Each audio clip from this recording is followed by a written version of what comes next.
quickly talk about 50% scholarship versus selective, because I know a lot of parents are wondering, Stephen, do you recommend taking a 50% scholarship versus going a selective? And it really depends on who you talk to.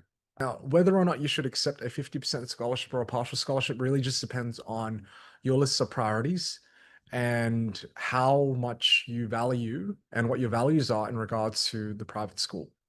I think some parents and it also depends on what school you get a scholarship to. Like, let's say, for example, you get a 50% scholarship to Trinity and then you get into North Sydney Boys. That is, I think, a rather difficult, thing to think about because, Trinity Grammar is obviously a great school, IB school, but North Sydney Boys is excellent academically and it's got a certain degree of well-roundedness to it. So then it becomes, what does that 50% scholarship mean in terms of burden to your family and whatnot? Whereas if you got a 50% scholarship to Sydney Grammar versus North Sydney Boys, I think I would be more inclined towards going to Sydney Grammar on a 50% scholarship, if that makes sense. So of course, it's a significant investment, but I would say it really just depends on what you kind of want your child to have opportunity-wise.